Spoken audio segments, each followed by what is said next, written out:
summarize what was presented in the previous presentation, increased boarding times in the emergency department result in higher mortality rates.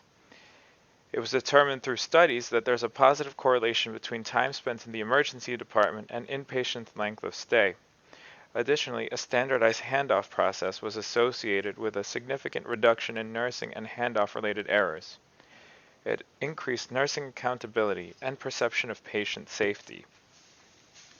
Here is a SWOT analysis overview for our Elmhurst handoff process.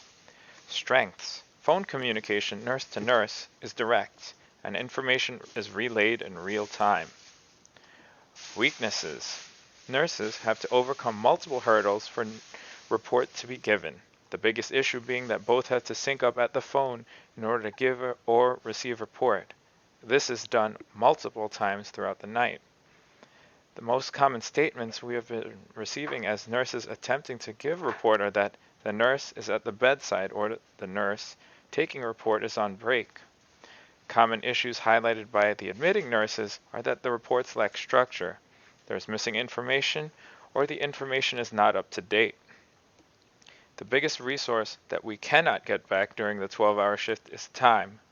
Time both ED and floor nurses need to provide optimal care to their patients. Opportunities.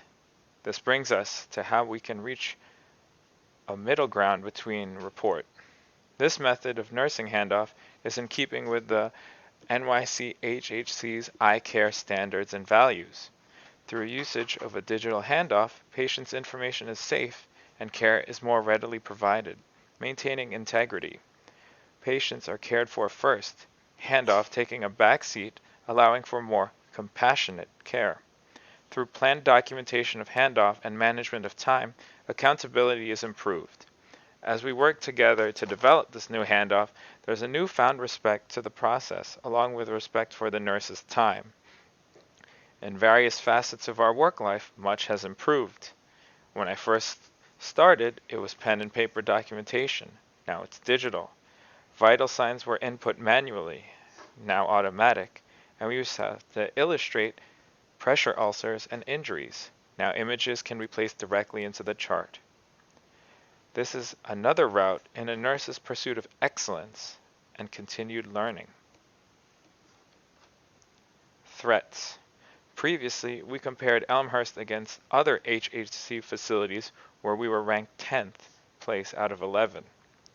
In standings in the whole of New York State, we are at the top of the bottom, tripling the national average of 102 minutes and doubling the New York State average of 150 minutes at 328 minutes.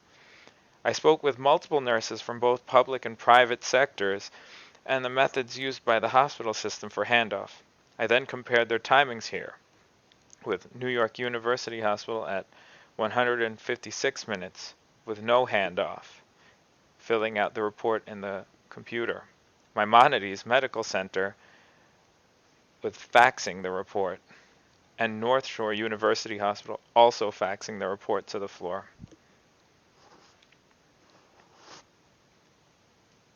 Our duty as nurses is to bring the practice into the future. We are the change agents.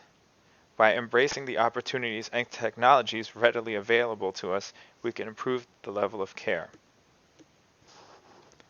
A quote by our NYSNA president: "Only an activated, knowledgeable, and involved membership can make change happen. This is where you come in.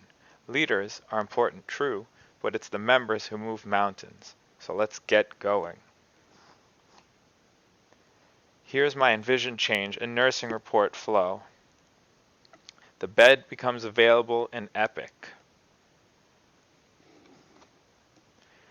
The ED charge nurse communicates with the admit charge nurse for the name of the admitting RN who will take report. The ED forwards a patient report using secure chat. The admit RN reviews the admission report sheet. Here is where accountability comes in. You can see that the secure chat is time-stamped, and there are multiple notifications in Epic to show you that a message has been received. The admit RN reviews and asks additional questions via chat, then messages the go-ahead for the ED. The ED then places the patient into transport.